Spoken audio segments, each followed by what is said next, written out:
It's just been stupid busy in my life. I'm sure yours is the same way.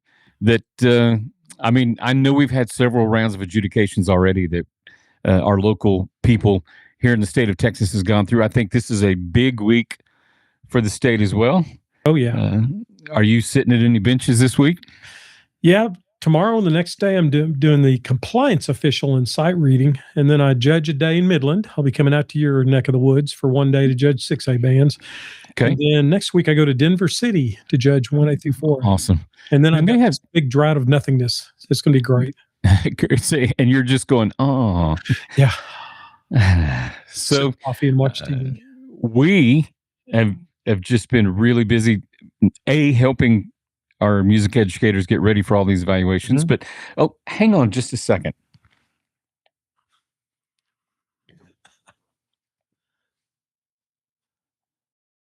Kind of something new coming down the pike there, my friend. Yeah. How awesome is this? Some people might have seen that in the bottom right corner already, but April 1st, officially, there's been a merger. Intune and Tarpley have joined forces. It just seemed to make a ton of sense, and I think it's going to only help everyone.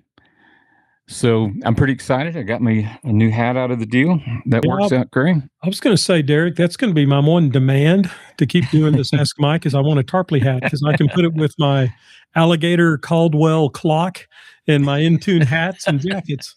So I've just done the whole series of the music stores. You're saying my life in music store swag. Yeah. That's funny. Sam Gibbs and Max Kreutz up in Wichita Falls back in the day. I think another lifetime ago. But no, I hope everybody can get excited with this. They're busy. Even that's where we were this morning, loading in a lot of their product into our locations. So it's going to be a good thing. And you'll probably recognize most of the people that you have recognized before. So it's not like they just ran us all off. It is kind of a joint effort merger. Yeah. But it's going to be a good deal. Good things. So, but one of the things that I'm excited that we're going to continue is Ask Mike. We just have a new look, and we want to thank Tarpley for being gracious and saying that Ask Mike is worth it and keeping this thing rolling. So, well, yeah, that's why I wore a jacket because it's the first. Aside from you just wanted to make me look bad, we got to class this thing up. We're with Tarpley now. Wow.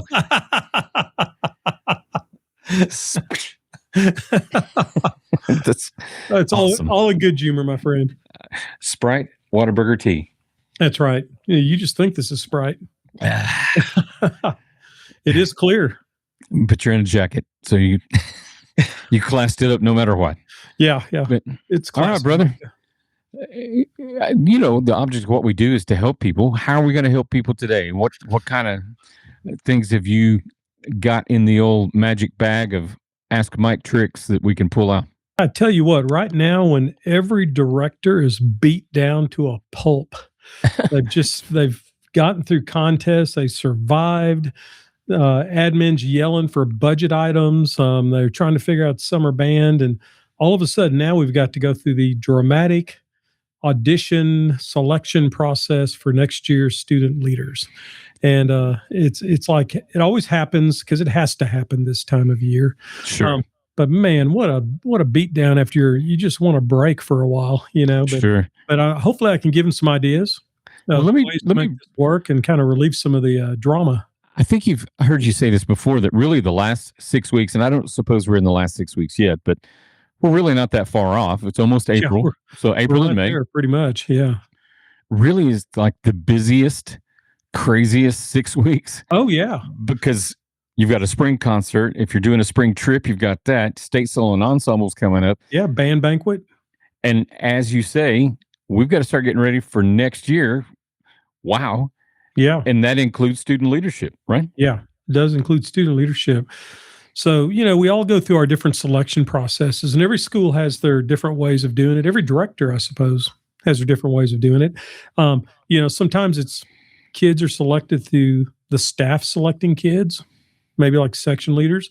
Sometimes if it's like, you know, drum majors, things of that nature, it might be a panel of judges that watch them do their thing. It could be an interview process. They might have to write essays. There's a lot. There's a lot to it. It depends on how deep you want to dive into it, to make it work. So that's the first thing you've got to figure out in your positions, because positions that I had on mine were, you had drum majors, president, vice president, secretary, treasurer, section leaders, squad leaders, because they were more the marching, section leaders were more the playing, historian, who kind of took care of stuff at the banquet and kind of did a scrapbook and kind of kept things documented. And then we have all kinds of what I called quartermasters, and they were like load crew, uniform, inventory, working in the music library, those librarians, things like that. So all of those were important positions for me to get through. Well, historian, you said that kind of popped a question off. Do you think social media is a student-led thing, or is that typically a band booster, or is there a reason to do either or neither? Or because whether we like it or not, social media is part of our life now. Oh yeah. There's no doubt. But I agree with you, because I never did it that way, because I'm just an old guy and I retired 7 years ago. So social media was just becoming more prevalent through that. We had a web page, and we didn't even have a Facebook account, back in those times. But you're absolutely correct. I think that'd be a great thing, because historian always was one of those jobs where it didn't seem like there was a lot to do. You know what I mean? But I think that'd be a great fit to say, put them in charge of the social media pages, whether it be Twitter or TikTok or Facebook or whatever. We don't even know about it. Yeah, the new ones they're inventing as I'm sitting here that I'll never be able to use. I'm on all those. Supposedly, I have the accounts, and I do it just so I can see things that other people send me. But I think some people think, why does he have an account? He never posts anything on. I'm just an old school Facebook boy. Right. That's just how I've always operated. But and something to do for these directors. Just a word of advice. Once you select your officers, however you do it, and your workers, always have the second in line on a separate sheet of paper that you keep somewhere or logged in your phone or on your computer, because invariably someone's going to move. Someone's going to quit band. Someone's going to decide to do something different. Someone just doesn't want to do the job. And they go, I've looked at this and I just don't have the time to do this. So I tell you what, it sure does help if you got that second in line already picked out in your mind. You don't have to tell them. Obviously, you wouldn't tell them. Sure. You know what I mean? But you already have it. Says, oh, okay, so thanks for telling me. And then you can turn around and immediately go to the other person and go, hey, so-and-so's not going to be the librarian this year. Would you consider being our librarian? That saves a lot of problems, because the reason I came up with that idea, because as soon as someone moves, then you got 15 kids in your office saying they want that job. Right. Because they like, the kids like to work. They really do, especially band kids. They're just, they're like our little workforce, our little sweatshop. They love to work. They just love it. And also there's the idea that it gives them things to put on their resume when they're going to college or getting jobs. It's nice to see that they've done something in high school, that sit in a desk and do homework. So there's a little bit that they gain from it as well. So I respect that highly. But have it ready, because they will waterboard you. They'll come in the office and they'll, oh, can I do that? Can I do that? I can do that. I can do that. And you hate that. Well, I hadn't decided yet. So now you're almost like telling them they're not the one. So let me ask you this, though. Is this kind of the way I hear this. We have the general election and or whatever the process is the first time, but after that, it's appointment. We're not going to go through the whole process again to fill an open spot. Right. Kind of how the Congress appoints things, except we're more efficient than our crappy government. So, we'll just have our list of people. If someone who's the uniform quartermaster and they had 2 assistants, if one of those people quit, then I've already got some names on that list of people who maybe signed up for it, but maybe just didn't seem as highly qualified at the moment, and it's like, well, let's go to the JV squad, and there's nothing wrong with that. I mean, I think almost every job I've ever gotten as a band director, I was the second in line. All right. How about that? So, you got to kind of have a thick skin when the superintendent goes, well, Mike, you already know you were the second one in line. So, well, yeah, but I've been second all my life. So it's okay. So my ego can take it. I just want the gig, man. Can I have the job? Right. And kids are the same way. They don't mind if you eventually call on them. Right. The snappy answer is, I assume the pay's the same. Yeah, that's right. You get all the cold pizza and hot bottled water you can tolerate. It's a band diet, man. Yeah, that's funny. And some other things to think about. Once you decide what officers you want, and if you're not sure, if you're a younger teacher, call a bunch of directors in your local area and see what the normal thing's been for your classification. Because I was working in a big 4A at the end that was about to become a 5A, and our band leadership team was about 20 to 25 kids because the band was like 160. Right. But you don't want 25 kids in your leadership team if your band's 30 kids. So figure out what it's needed. And sometimes coming out of college, you're not really sure. Right. A lot to think about. So call those Brian Tillmans of the world that, Brian Sowers, those guys that have lived that 1A, 2A life, that they know exactly what needs to happen. Sure. And a lot of our college music majors, a lot of them come out of big schools. They'll come out of 5A, 6A schools and become a band director, and their first gig will be 1A or 2A. And so we've got to kind of figure out how that's going to work. Hey, Derek, you just disappeared on me. 3 hours later. Man, Mike. Yeah. Sorry to interrupt. Tell you what, you're technology. You're just a high maintenance kind of guy. We're all built. So this is what's funny to me. The neighborhood is getting an upgrade in technology. To do that, they jack up the technology I currently have. Yeah. I see that as kind of a moneymaker.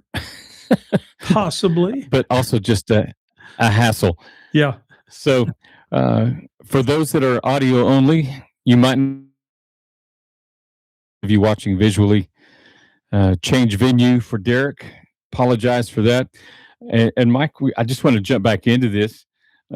We're discussing student leadership, and I think you were talking about after you create, in effect, job descriptions, job titles, office, and you make a backup list for in case somebody can't fulfill the duties. Right. And then why don't we just roll back in from there? Okay. Yeah. The next thing you need to do is communicate in advance when you need them. Because I've seen so many times where a director will just say, well, we'll just wait till the summer, or we'll wait till summer band starts, or for a middle school, we'll do the week before school. Make sure you give them an exact time. Hey, guys, we're going to meet on this date from this time to this time. And that way, some people might not be able to make it, but at least you'll have a plan in action, and you can kind of catch up with the ones who can't make it for whatever reason. And again, it's kind of like, this isn't just like a marching band kind of thing. I know our middle school for years, we had the leadership team show up and they'd put all the binders together, and they would, wipe down all the chairs and stands and get things sorted, and very, very useful. So if you're a middle school director, Awesome. Please don't think this is just for, the marching bands. Back in the day, we would do like officer elections, and that word has a lot of meanings hidden and otherwise. Yeah. Like almost the next to last day of school or last day of school. And then to your point, I don't remember talking to anybody until right before summer band started again. Yeah. And that's definitely a mistake. Yeah. I think because there's nothing else we do that way. It's these kids have already given of their time, and they've auditioned, or they've done essays, or they've interviewed, and it's like, oh yeah, you're now the trumpet section leader, and we'll see you the day before summer band, maybe. Right. So, And the question they always have is, what do we do now? Don't worry, we'll get there. What do I do? That's Luke McMillan and I worked together for a long time, and we always laughed about that. Kids going, "What do I do?" And we'd all look at each other like, "I don't know. What do you do?" It was always the same kind of a accent on it. What do I do? And so they will ask you. So you might as well have something for them to do. And if you don't have something for them to do, don't schedule a time. Sure. I think that's probably the worst scenario is have parents dropping off kids. It's like, well, we're just going to kind of hang out here for a while. Okay. Um, I tell Right. you what, with these kids too, these students, be open to new ways to accomplish the goals. They are a treasure trove of ideas, so it's okay to just meet with them and have a brainstorming session. What are the things that were incorrect last year that you didn't like last year in the band program, as far as planning or logistics or whatever, and say, do y'all have any ideas how we could do this better? Yeah, open to feedback, right? Yeah, because I think, over the course of my career, probably 95% of the changes I made came from ideas from students, not from other directors. Not certainly wasn't something I made up because I'm not creative enough to figure out solutions. So I just relied on the kindness of everyone else to tell me a better way to do things. Um, and also with all these students, think about jobs or challenges that don't have a specific position because there's a lot of those, that you can combine with other leaders. Things like painting the field, beginning band recruitment, the band banquet, things of that nature. That it might be tied to a certain position, but not always. So, and plus you can kind of, I call it like officers in training. If you have something like, just pick some kids who maybe didn't quite make the cut of what you needed for this year because other kids were a little stronger, that maybe you can find a job for them too. Because if you can find a job for them, I found that they'll remain interested in the process instead of like, well, Right. they passed me over and nothing for me to do now. And it's kind of like making sure we understand that titles don't limit your abilities or your responsibilities. It's all of our job. Right. Yeah. Just throwing Leaders that in in. name only kind of thing. You know what I mean? Yeah. Kind of that deal. So sometimes, Especially if you're, and I know you did, if you approach it from a servant leadership standpoint as opposed to a look at my authority standpoint. yeah. And that's kind of been I think this is just Mike Lundy's opinion, but it says ask Mike on the behind me. So I guess my opinion will be offered. But We're seeking it. yeah, we're seeking it. But the advent of high school bands, especially marching bands, was really kind of after World War II and then the Korean War and the Vietnam War. And so our leadership positions back in the day were kind of militaristic in a way. People had captains and lieutenants, and the idea was that they had certain powers that they could, tell people what to do or whatever. I think we've reached a new type of society, haven't we? Servant leadership, do. I think, is the way to go. It should have always been that way. Right. And it's a leadership principle. Just to throw this in, it doesn't really matter what the titles are. The person that kids listen to is the one with influence. Yeah. That's your real leader. Yeah, Whoever they stop and go, oh, cool, yeah, I get that. As opposed to, and I've also heard it this way. Maybe you've heard this: dictatorship is the weakest form of leadership. yes, definitely. So I think that's great to instill into our kids while they're young enough to not make mistakes with that. Yeah, and if you're a younger director or even an older director and you're not sure about certain positions when you're interviewing those kids, I think a really telling question is to ask each one of them, if you were not the vice president of the band, who else who signed up would be a really good vice president? Because it's kind of amazing how you'll have like 8 kids signed up maybe for a certain office, and 6 of them will say the same name. Yeah. So you kind of, they know. yeah, they, like to your point, yeah, they kind of know, and so they've already kind of in their mind they know who the lead. That doesn't mean you have to choose that student by any means, but it gives you a little. If you're kind of thinking that way, it's like, well, kind of we have a quorum here. There's 6 of them think this person should be. Mike, by the same token, if you don't choose the person that everybody listens to, you're just setting yourself up for battles because they're still going to listen to the person that they listen to. Yeah, and the other person that you chose, they better be pretty strong-willed and have pretty thick skin because they might still get the job done. But you're right. It's in any society. It's kind of like our American government. We have no leaders. You keep digressing to that today. Well, we're talking leadership teams. I got it. I don't care which side of the aisle is. It's just a bunch of crooks, So there are no leaders in our state or federal government, and so it's like, and I bring that up not to just kind of keep beating a point on it, but because when we start talking about offices and officers, they start thinking in terms of what they see day to day on CNN and Fox and whatever, and what their parents blabber about at home or what they see on social media, so that they kind of start to get ideas about what, the band president should be this way, or it's kind of a Right. dangerous road we're on, with everything, Right. with the And my, incompetent government my we comment just to have. that dangerous road is, again, this is a movie. Take it for what it's worth. Michael J. Fox, an American president, in the absence of true leadership, people will crawl across the desert and drink the sand because there's nobody leading them. Yeah, You you're you exactly have right. to. I don't know that the society we live in is that excited. I think people are scared to be the leaders anymore because it looks like every leader gets pounded on, good or Well, bad or indifferent. because all the leaders that we have on both sides of the aisle are just immoral degenerates.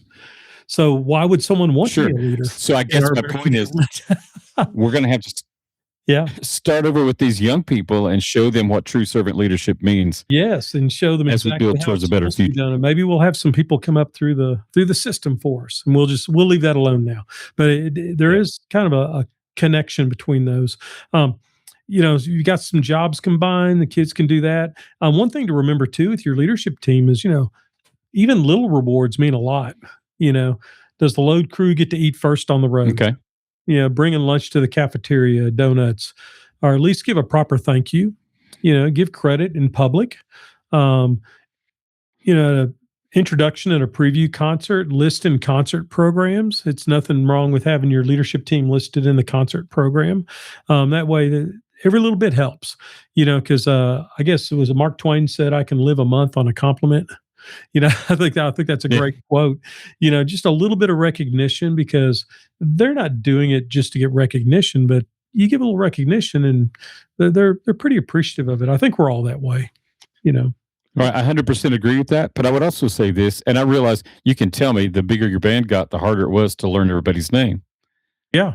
But especially your leadership, call them by their name, Yeah. because the other saying is, and I don't know who said it, the sweetest sound to anybody's ears is their own name. Yeah. That someone just recognizes that they're an individual, and they do have a Right. name, and they do things. We used to do So when you things say like, thank you say thank you, Mike, yeah, not just thank you. exactly. Not just a blanket kind of thing. And we would do little things like our load crew. I'd have like a special little dinner at Chili's at the end of the year, Okay. because those are the ones that do tons of stuff, or like the quartermasters, because everyone works, but we just anything you can think of. It doesn't have to be big. It doesn't have to be expensive. You know, Kids are pretty excited if you just say, we're going to meet at the band hall and watch a movie, and everyone brings some snacks and I'll provide some stuff, and just get together, because it's those band kids for each other. That's for a lot of them, that is their social life. Those are the people they run with. So they Right. just like an excuse to get together. And Even their family. Yeah. yeah, Yep. yeah, exactly. Introductions, make sure that, especially if it's your first year in at a school and the team's already been chosen, that make sure that you meet with all those individuals of the bigger positions. Meet them individually. Try not to make it like an en masse thing. And kind of back to your point of, people want to hear their name. I think there's a lot of validity to, if you've got a head drum major, that you meet with them one on one to talk to them about the program, and what is their vision for the program. How do they see their job? What do they feel like are their responsibilities? Because if you do it all in mass with everyone in the same room, then everyone kind of leaves going, I'm not sure what we're doing this year, you know. And it's and even if you've been there a few years, a lot of those kids come in on the section leaders, and maybe someday might be a drum major. Makes sense. They might be Right. working their Right. way through that situation. So they are looking around trying to figure out, what do the drum majors do? What does the band president do? Is it just Right. a figurehead thing? They just sit on a throne, and like Game of Thrones or something. So what do they do? So, no, they've got actual jobs that they do, and make sure that you list those out for whatever you need for your program. It can be anything Agreed. from getting money for grants, you know what I mean, or doing the legwork to get grants, to taking care of equipment, to setting up things, loading trailers, all those. I call it grunt work.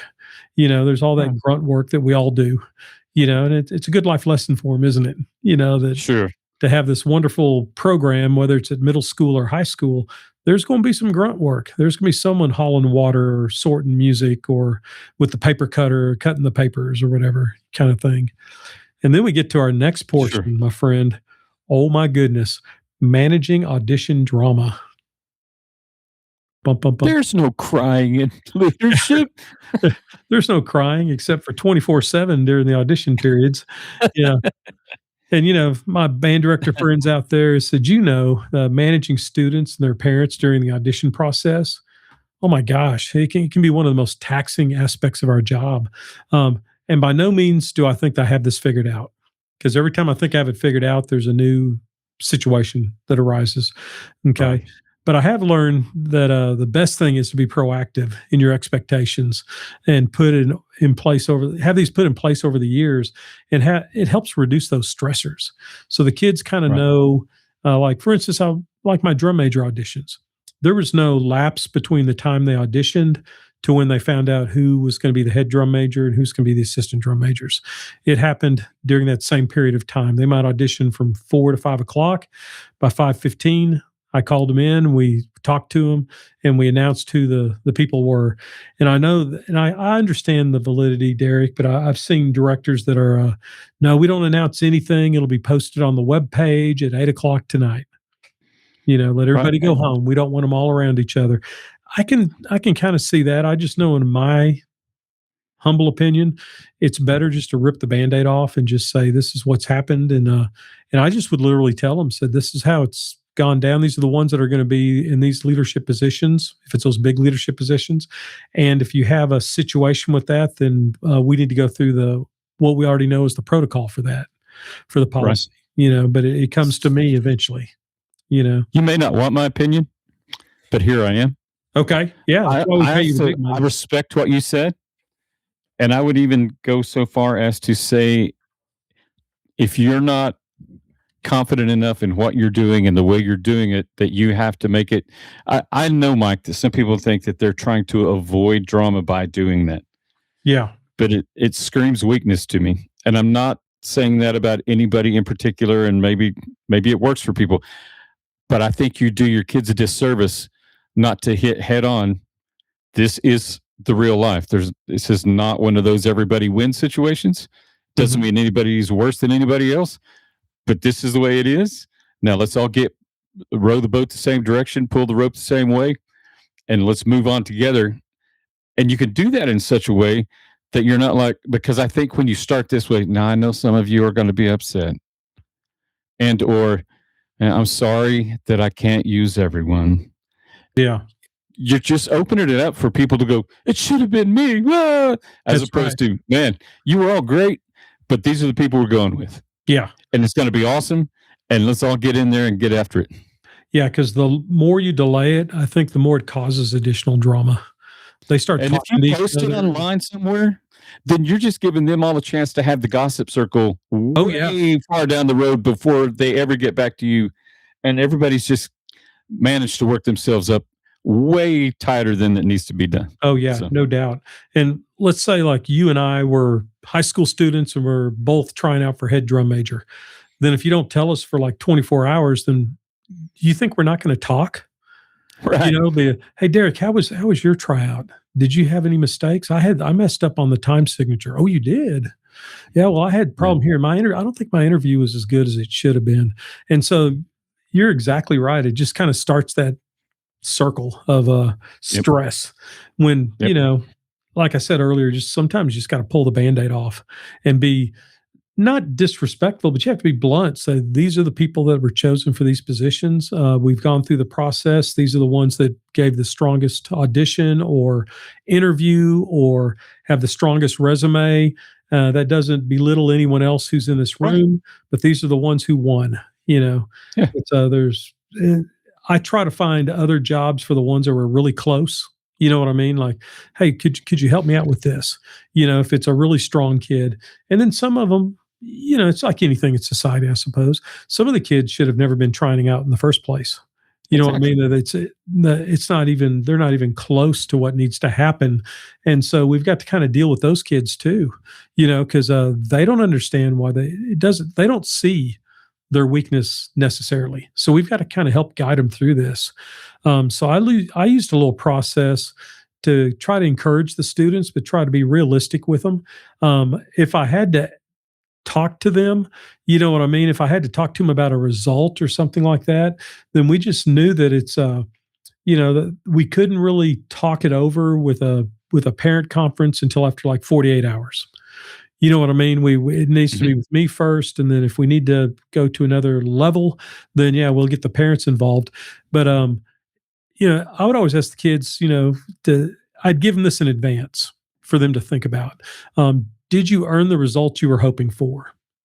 So they can kind of read through this after the results come out. If the answer is yes, that they got the results they were hoping for, then they need to understand that it's likely that a close friend of theirs will not be excited about their results. Right. You know, so with that in mind, accept your success with humility and without any form of boasting. That's hard for anybody, but especially the younger a person is. They want to puff out their chest and, I've won and, kind of go that route. Right. And then it said, I asked him to, check on the well being of those you suspect may be disappointed. The ones who are disappointed don't want to necessarily, this is really kind of almost counterintuitive, but they don't really want to hear from me as much as they do their friends. Because their I can friends are see more that. I would agree with that. Yeah. yeah, they might want some facts from me, but they don't. I mean, I'm not their best friend. You know what I mean? I'm just the band director. So acknowledge their efforts. That's what I tell the kids to do. Acknowledge their efforts and make sure they know how valuable they are to the team, to the band. That's an important aspect to it. That if you win as band president and someone else didn't get that, or your head drum major or assistant drum major and someone else didn't get either of those positions, then you need to really kind of those people that seem really disappointed, you need to go to them. That's one of your first leadership responsibilities is, we've battled for these positions and now it's time to put the team back together. Right. Said you're a valuable member of this team and we need you. Okay. Another thing I always try to tell them is don't act as if you feel sorry for them. And I think that's great. Yeah, because Great point. yeah, because it's real easy to get that. Oh, I'm so sorry you didn't get it. Well, Mike, you're the one that won. Well, yeah, I know. Right. I'm just so sorry. Don't do it. Just be a great listener and be their friend. Let them kind of get it off their chest of everything they're saying. Okay, so that kind of goes through the aspect of if you did get the position that you were originally looking for, especially the big positions in band, the drum major, the band president, things of that nature. And in a lot of bands, even section leaders were pretty prestigious. You know what I mean? It's Right. well sought after. And I will bring up this too, though, that we talk about all this. I know I've got some guys and ladies out there that teach in small schools, and they're rolling their eyes as I'm speaking because they're going, "Oh yeah, sure." There's like 8 people trying out for drum major. You know what I mean? It's like they might not have anyone sign up. I remember those days when didn't even have a kid sign up for the first week for drum major, and then I'm going around going, "Hey, Derek, would you like to be a drum major? Do you know anyone who would like to Yeah, can you wave your arms and count to 4? Yeah, I can help you. I can help you." So yeah, so I know the small school folks are just going like, "Yeah, great first world problems you got there, Lenny." It's yeah, you've got 25 kids in your leadership team, and I've got 24 kids in my woodwind and brass. Right. So there's different sets of problems, and all the problems are problems, but you've got to deal with sometimes you're out there kind of looking for those kids and trying to help those kids, help them, give them the information when they're freshmen about the Yeah. things they need to work on to become better at that.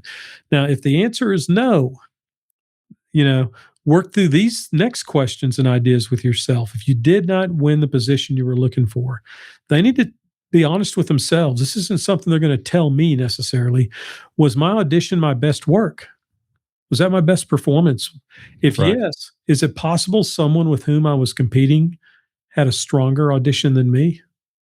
And that's a tough one, but it's great to actually work through that exercise. Yeah, it's such a great life skill. It's just to know that even if you did your best, sometimes our best is not as good as someone else's best. Right. That's life.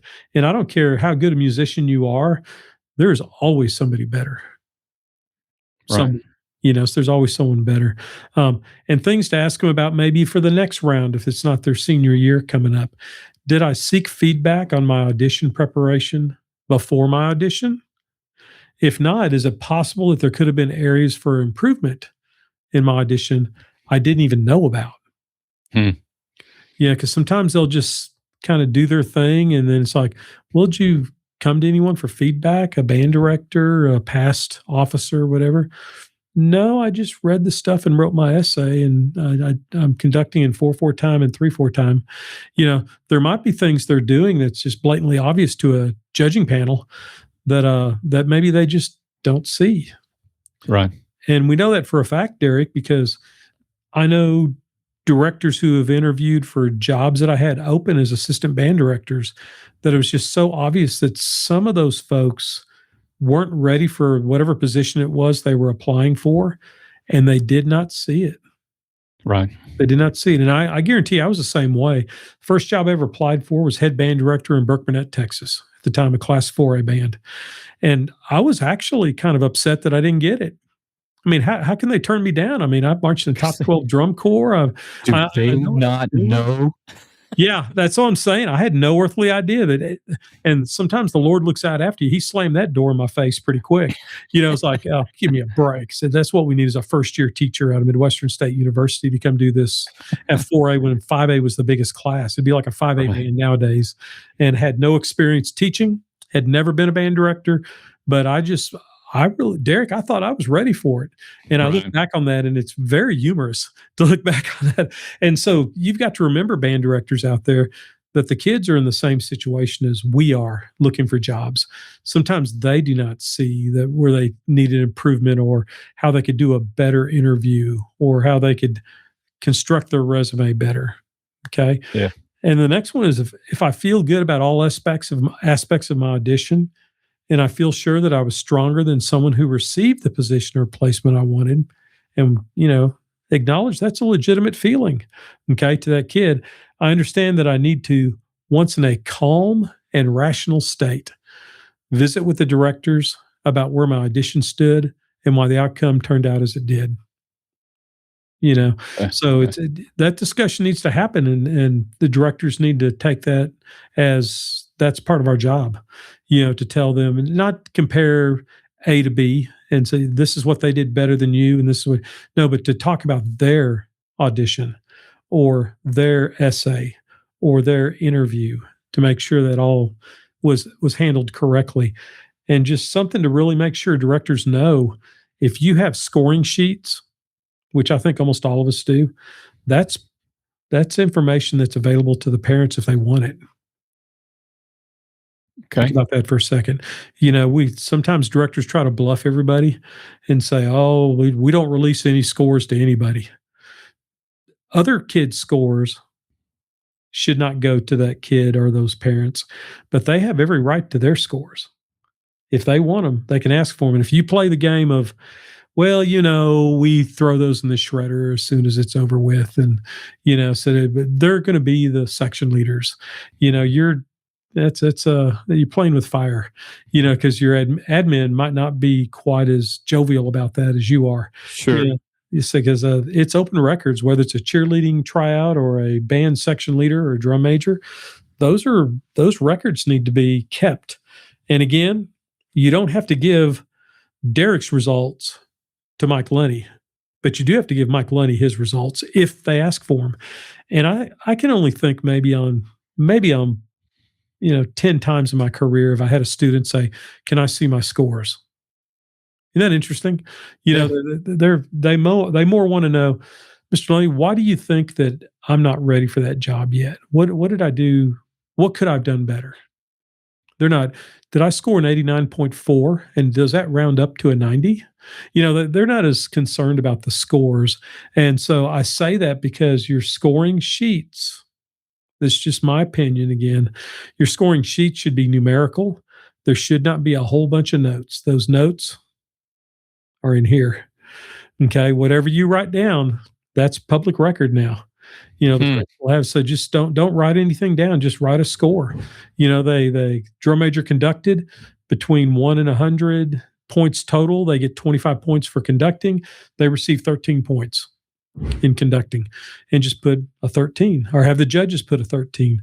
Don't have them write a whole bunch of notes about it, because the more you write notes, the more it's like, oh, well, then, because we all know, Derek, don't you, that if they all ask for their scores and we give all them their scores, what are they going to do? Tell each other. They're all going to sit in the parking lot and show each other. They're going to pass them around, and all of a sudden it'll be like, well, looks to me like so-and-so should have won. Yeah. So I know it seems that, from an outsider looking in, they might actually just kind of say, man, this is, it's just band. And sometimes it is just band. But you know what? This is a really important activity to these kids. And these positions are really important positions. When they were freshmen, they looked up to the people that were in these positions. So we've all lived that life. And so we have to make sure we give proper respect and proper due to what's happening in that this is important to those kids. So please don't blow it off as, oh, they'll get over it. I don't need to talk to them, because I've heard directors say that. I'm going to post the results on the webpage. I'm going to put them on the door of the band hall tonight at 8:00, and you can come look at it if you want to. And then we're not going to talk about it. It is what it is. This is not an NFL referee session. You know what I mean? This is helping kids become better people. So if you approach it that way, you're going to have to make sure you do some stuff. I think that's all great advice. Yeah. And then they've got to understand that it's detrimental to the health of our band to tear down those who may have received the position I wanted, or to tear down the directors. There's nothing wrong with a kid coming to me and say, Mr. Lunny, I really think this could have been done better if you'd have done this. I'm not insulted by that. But to just behind people's back to say, well, that idiot, how'd he come up with that decision? What a stupid decision.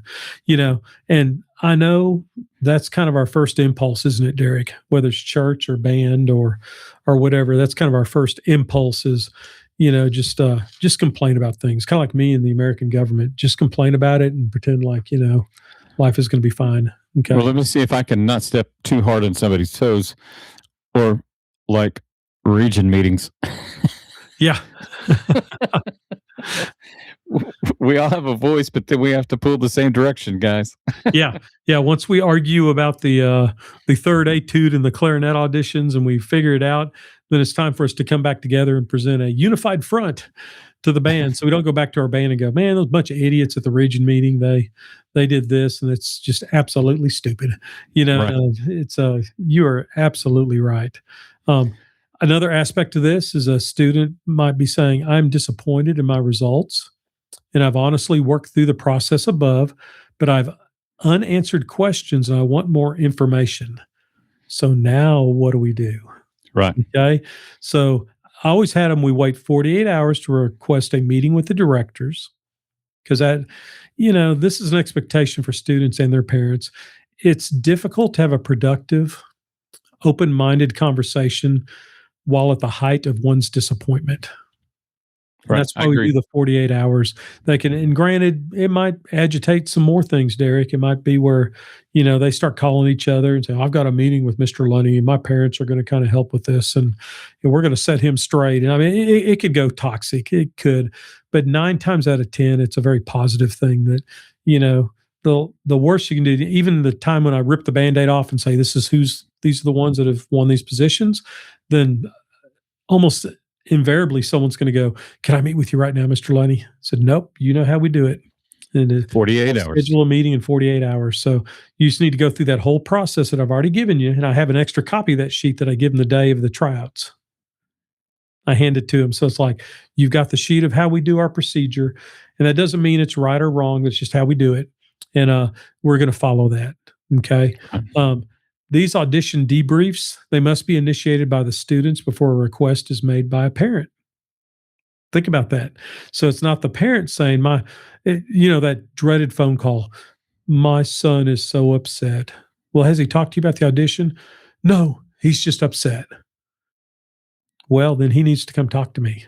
or she needs Right. to talk to me, and then we'll take it from there. But because I've got a son, he's grown up now, thank God. We survived the process. But he's an adult, and he has now has 3 sons of his own. But we operate from a school vantage point on emotion as parents. Our child is Right. upset. How can I make my child less upset? It's not who deserved the position, is it? No, I get it, and I'm trying not to think ahead of you, but how about just help them work through the process? And I realize we're talking to the teachers, not to the parents. Yeah. But how many times, Mike, I know it in my experience, I bet you've heard it in your experience, student didn't want you to go do that. They just wanted to talk through it with you. Yeah. You're And exactly right. instead you said, "Well, I'll fix this." I don't want you to fix it. Yeah, and we dads are the worst about that, aren't we? Yeah. You know what I I mean? got it. We're fix it kind of people. We just want our daughter, our son to be happy. We know that band's important to him because we've already given up half our life to make sure we're a band parent. We've ridden the buses, hemmed the uniforms, worked the concessions. So we know it's an important activity for him.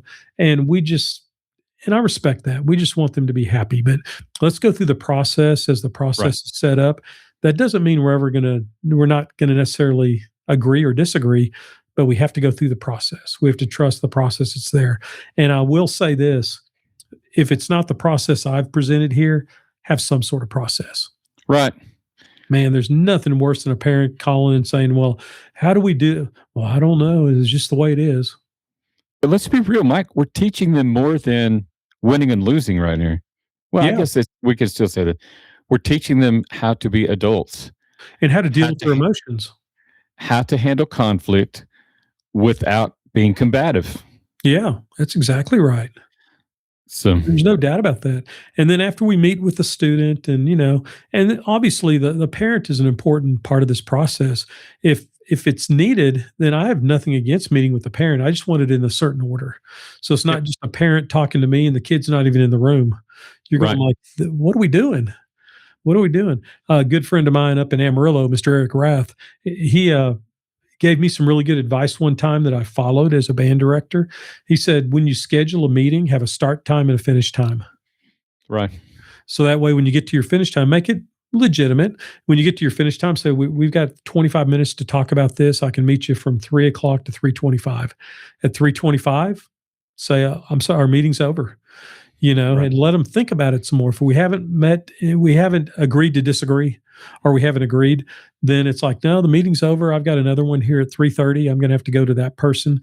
Think about what all's happened in this meeting, and then we can schedule another one.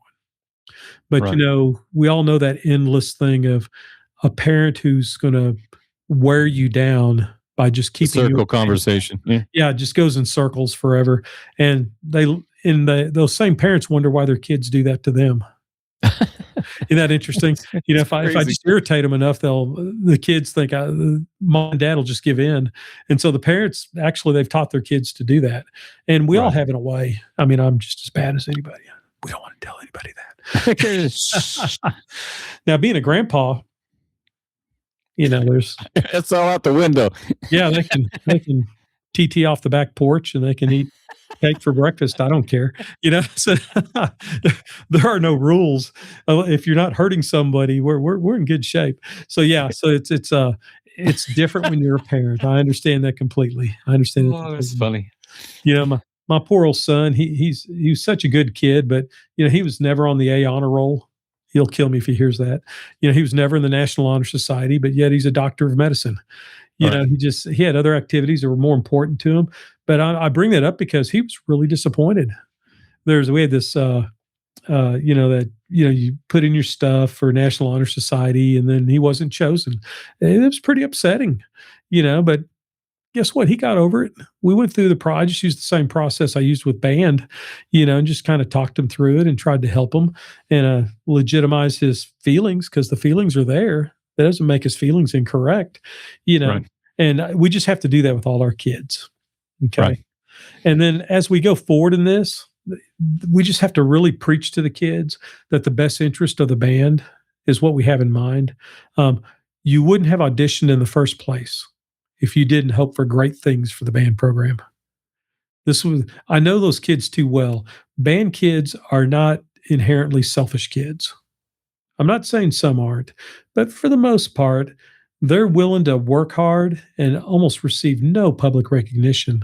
Right. Just so They'll they put can the be band around, above self. Right. yeah, just so they can be around their friends and be in a good band. So I always try to remind them of that. Said you would not have auditioned at all if you didn't hope for the greatest things to happen in our band program. And I tell them, so keep this in the forefront of your mind and focus on enjoying every second you get to make music and memories with your friends and teammates. Even though you're not in the position you might have wanted, that doesn't mean you can't enjoy the process. Okay. Right. And with that being said, are there going to be kids that quit because they didn't get certain positions? Yes, Yeah.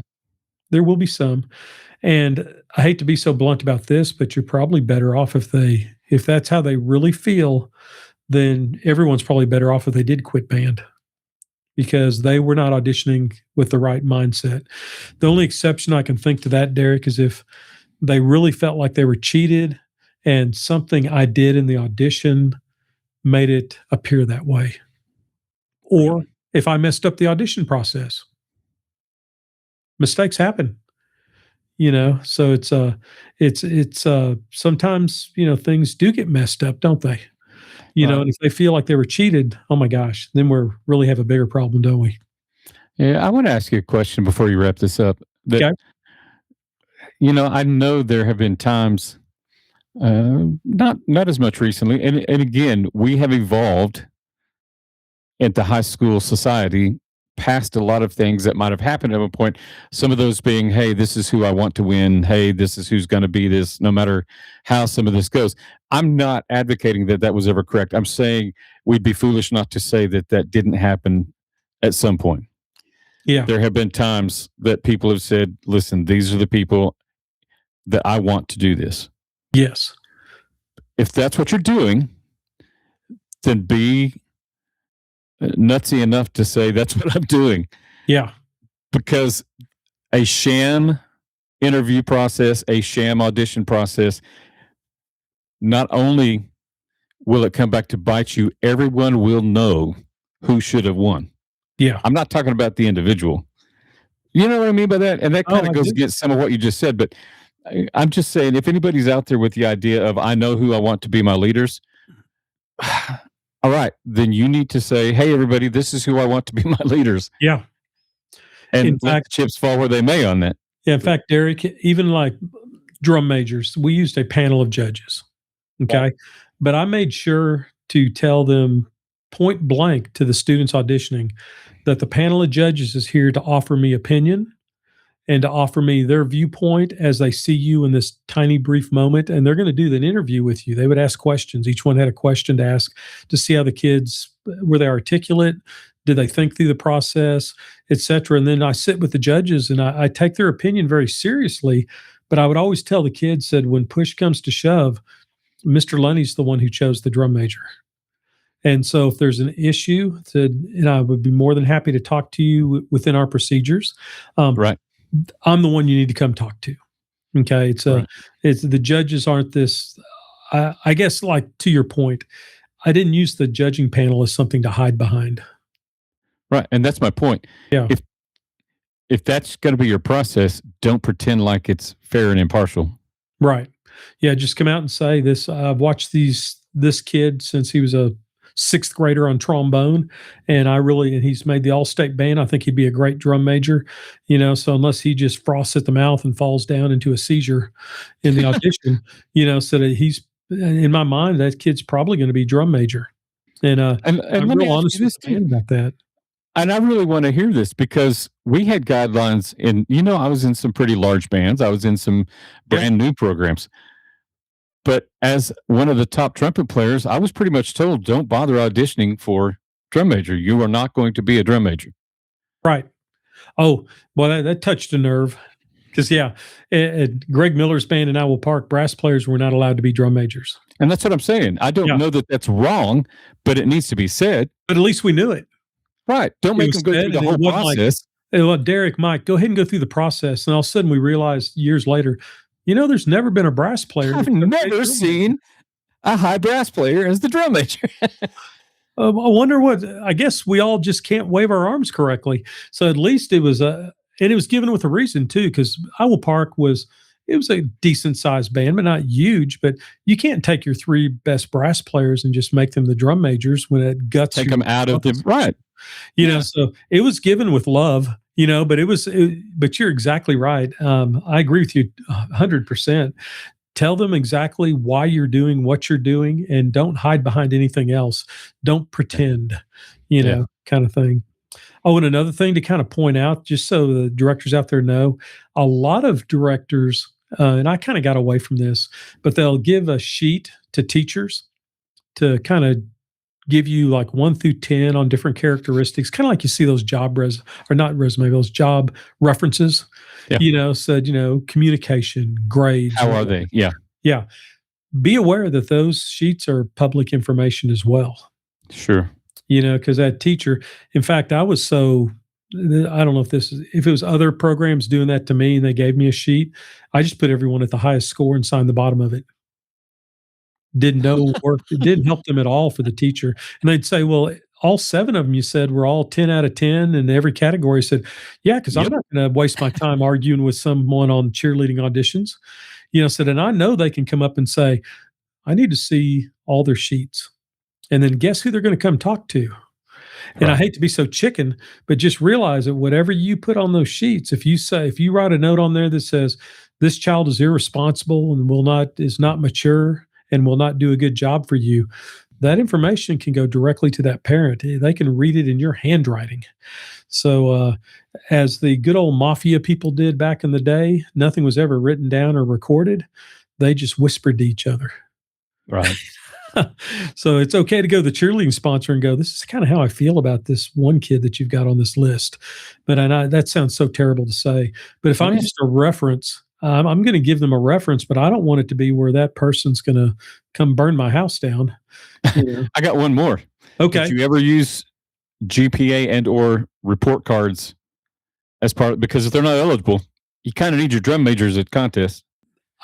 I wouldn't say as far as GPA, but if they were ineligible for any 6 weeks the year prior to one of those big positions, they were not allowed to audition, because that's pretty much public knowledge too. I mean, we don't announce it, but the kids kind of see when Joe Thompson is now not marching anymore. They know who's ineligible for contest. And it's so especially if it was a contest thing, I would just pull them in and go, hey, I saw you signed up for drum major, but you missed marching contest and concert contest because you were ineligible both those 6 weeks. So this is not going to be a good deal for us. So and it was listed in the procedures. That's what I'm getting ready to say. You have to list that stuff. Yeah, just list it. That way it's not you just making up something, because then they'll go, the director just doesn't like me. Yep. So they made up this rule, but they let so-and-so try out. But the other kids know too, right? Yeah, the other kids know. So, just try, you got to stick to what you have on your procedure. Because if you don't, you're going to be doing a lot of discussions on the carpet of your principal's office of, why did you do it this way? Why did you do it that way? Because that's the next level of escalation, you know. And it just depends how far the parents want to take it. They can take it to the principal, to the assistant sup, to the superintendent. They could, if they wished, they could bring you all the way to the school board, the Supreme Court of the school system. And I've never had to deal with any of that, but hopefully it's just because I had strong mentors who even my first year said, oh, Mike, sit down a second. And the thing that nobody wants to hear is, Mike, I see your point, but you didn't put it in writing. It wasn't in the procedures. Man, those are words of gold right there. The principal goes, man, we think you were a really good band director, and we understand why you chose the way you did, but you've given us nothing to support you with. Right. We don't have a leg to stand on as admin, because they're looking at us, we're going, you're right. He didn't have any criteria listed. He just picked a kid, according to the way it looks. So, man, you'd make a good band director, Derek. Well, I don't know about that. There's this At whole least thing the about assistant band director. You'd be in charge of choosing your hearsay. team. I could do procedures. I Yeah. just don't know that I could hear balance and tuning the way you do. Yeah, So- I'll do the balance and tuning, and we'll let you take care of the procedures. Yeah, and Good cop, bad cop. good cop out. Hey, everyone has their strengths. We're all idiot savants in our own field. Okay, and I don't even know if that's even politically correct to say anymore. Are we allowed to say idiot savant? I think in 48 hours, I'm going to have to schedule an appointment with you based on that statement. That's right.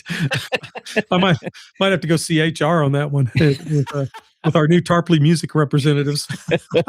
So, Mike, you can't say that. Oh, I'm sorry. But just kind of some closing thoughts on this. The selection process must be lined out and fair as humanly possible. I like that, humanly possible. This is for the sake of you. Notice I listed myself first. This is for the sake of you, the students, and the full band. Take time to do it correctly and then follow your process to the letter. This will give you credibility to admin, staff, parents, and most importantly, students. And probably even more important than that, looking at yourself in the mirror. We've Right. all made mistakes, haven't we? It is Yeah. terrible when you make a mistake and you know you blew it and you just didn't have things set up correctly, whether it's this situation or anything. Then you have to look at yourself in the mirror and go, God, I'm an idiot. Guess who I get to blame? Yeah, I'm the This one who guy. messed this up. And especially when it's other people that suffer because of your mistake. Yeah. So, as far as humanly possible, line it all out, be compassionate.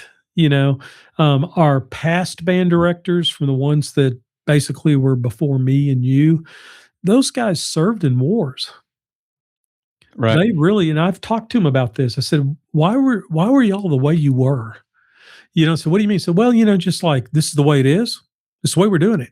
And Because I said so. Because they came to that military type thing. And this is what a very strong mentor of mine told me one time, and it made sense. He said, and this is one who was a chopper pilot in Vietnam. And he said, in our minds, we just thought that these kids are going to have to face the same horrific brutality that we faced. And so it was our job to get them ready for not to question orders, to do things right so that more people can survive. And he said, whether that's right or wrong, it's almost like we couldn't help ourselves. And now we have a generation, and me included, who did not serve in the military. So we're a little more open-minded is not the right word. We're more receptive to different ways of looking at things. That, just because I said so doesn't mean that it's law. Right. Something out there. I walked that fence line, brother. I got to be honest with you. Part of me is authority's authority. You don't really have to like it, but you don't question it. Part of me is still that way. Yeah. But it's And a I know different world.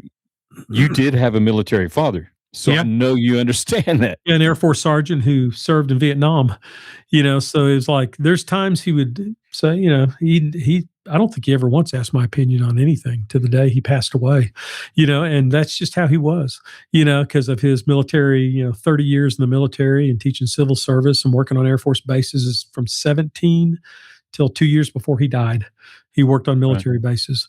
So yeah, it's you're right. It's like But the other side of me, fire hydrant, my children, in my opinion, are very intelligent children. Mm-hmm. I've met very intelligent young people working with young people as long as I have. And I've caught myself going, they're right. Yeah. And it's okay for me to go, you know what? You're right. Yeah. And you've said yourself that some of your best changes have come from students. Yes. And directors out there, if you want to have high credibility with your band, admit your mistakes. Yeah. How many times have you seen a leader, whether it's a band director, a coach, or whatever, that'll just talk in circles to try to deflect from the fact that they just screwed up? And they'll make up excuses and they'll blame other people. They think they're fooling the students. The students smell through that in a second. It's okay to stop and go, no, that was wrong. Yeah. Even to a small degree, Derek, when I'm clinicking a band, I'll try to diagnose a problem and I'll say, well, I think it's because of this, this, and this. And then we'll work on it. And then I'll go, you know what? I'm wrong. It's not because of this, this, and this. It's because of this other thing. And then we'll diagnose it finally. everyone just kind of shifts with you. But if you just go, well, y'all were doing it different a second ago, and I was always right. Y'all are just keep changing what you're doing. I can talk circles with anybody, but I've Right. realized real quickly that if you want the respect of the people you're working with, admit your mistakes when they happen. Every step you take away from that admission is a step away from credibility with the kids because they will quit trusting you Yes.